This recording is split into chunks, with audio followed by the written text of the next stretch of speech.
Live ball turnover. Thompson drops it off. Slapped it home!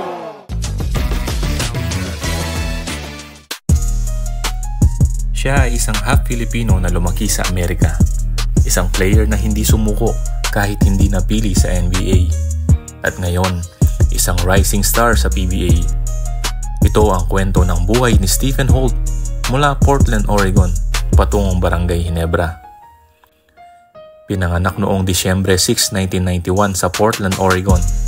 Si Stephen Jeffrey Carino Holt ay may dugong Pilipino mula sa kanyang inang si Jackie Carino, isang Pilipina na tubong Sorsogon, at ang kanyang ama naman ay si Greg Holt, isang dating basketball player sa Amerika. Bata pa lang, exposed na si Stephen sa basketball. Ang kanyang amang nagturo sa kanya ng tamang disiplina at paggalang sa laro. Sa Jesuit High School naging bituin si Stephen. Pinangunahan niya ang team sa 2 sunod na state championships. Pagkatapos nito, naglaro siya sa St. Mary's College of California kung saan siya nagtala ng mahigit 1,400 points. Isa siya sa pinakamatinding guard sa kanilang batch, kilala sa kanyang depensa, hustle at leadership. Noong 2014, hindi siya napili sa NBA draft pero hindi doon natapos ang kanyang pangarap. Pumasok siya sa NBA G League, naglaro sa Canton Charge at matapos yon, bumiyahe siya sa buong mundo. Naglaro siya sa Australia, Spain, Kazakhstan at marami pang iba. Isa lang ang layunin niya, patunayan na kaya niyang makipagsabayan sa kahit sinong player sa mundo. Pagdating ng 2023, natupad ang isa sa mga matagal niyang pangarap, makakuha ng Philippine passport. Eligible na siyang maglaro bilang local player sa PBA. At noong September 17, 2023, siya ang number 1 overall pick ng PBA Rookie Draft. Pinili ng Terra Firma Jeep.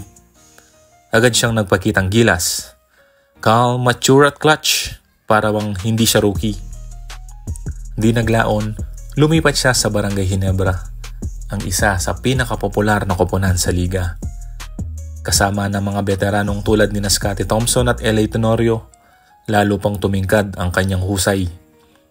Kahit bago sa team, parang matagal na siyang bahagi ng sistema.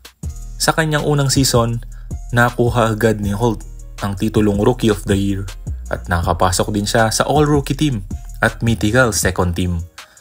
Sa kasalukuyang conference, may average siya ng halos 14 points, 5 rebounds at 3 assists per game. Bukod sa court, isa ring family man si Stephen. May asawa na siya at anak at napaka-close sa kanyang pamilya. Proud na proud sa kanyang lahing Pilipino, hindi lang sa salita kundi sa puso at gawa.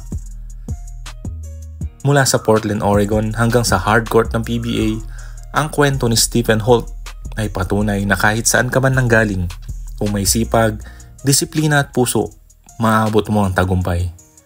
Ito si Stephen Holt at ito ang kanyang kwento.